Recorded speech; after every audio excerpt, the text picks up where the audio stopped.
నిమిషానికి మహిళలు చేసిన త్యాగాన్ని విస్మరించి మహిళలను కించవచ్చే విధంగా మాట్లాడడం చాలా బాధాకరంగా ఉందని ఎమ్మెల్యే గల్లా మాధవి అన్నారు.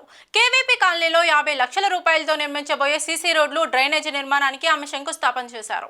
ఈ సందర్భంగా ఎమ్మెల్యే గల్లా మాధవి మాట్లాడుతూ నాయకుడు తీరు ఏ విధంగా ఉందో అదే విధంగా వారి సంస్థలో పనిచేసేవారు కింది స్థాయిలో ఉన్న నాయకుల తీరు కూడా అలా ఉందని అన్నారు.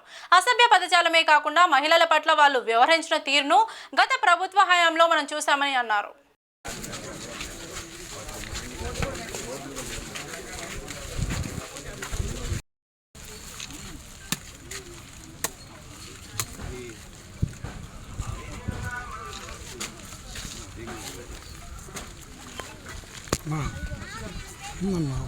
రా తమ్ముడు రా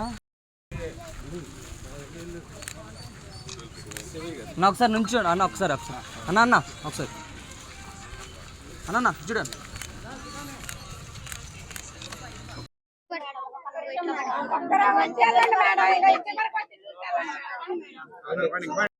నుంచి అలాంటి మాటలే మనం జాలువారుతాయండి. మన అధినాయకుడు ఎవరైతే ఉన్నారో ఆయనకి మహిళల పట్ల ఏ పాటి గౌరవ మర్యాదలు ఉన్నాయో మనం చూస్తూనే వస్తున్నాము.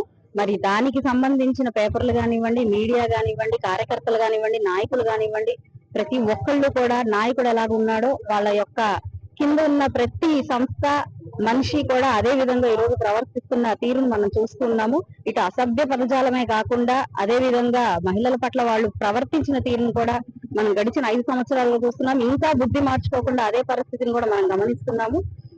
రాజధాని ప్రజల యొక్క త్యాగాన్ని, ఆ యొక్క ఆడవారి యొక్క త్యాగాల్ని విస్మరించి ఈ రోజు వాళ్ళని అంత మాట మాట్లాడి రాజధాని ప్రజల్ని, ఆడవాళ్ళని దూషిస్తున్న పరిస్థితి మనం చూస్తూ ఉంటే చాలా బాధాకరంగా ఉంది. ఆ యొక్క నాయకుడి యొక్క ఆ వ్యక్తిత్వాన్ని మనం అడుగడుగునా చూసే ప్రయత్నం చేయొచ్చండి. ఇందులో నుంచి నేను ఇందాక అదే చెప్పానండి. ఆ నాయకుడు కింద ఉన్న ప్రతి నాయకుడు కూడా మీడియా దగ్గర నుంచి, పేపర్ దగ్గర నుంచి, కార్యకర్తతో సహా కూడా అదే విధంగా ఉన్నారు కాబట్టి, టీం మొత్తం కూడా ఇదే పరిస్థితుల్లో ఉంది కాబట్టి ప్రజల్లోకి వాళ్ళు అసలు ఎలా వెళ్తున్నారు, ఆ 11 సీట్లు కూడా ఎలా గెలుచుకున్నారు అన్నది ఈ రోజు చాలా పెద్ద ప్రశ్నగా నాకు కూడా మిగిలిపోయిందండి.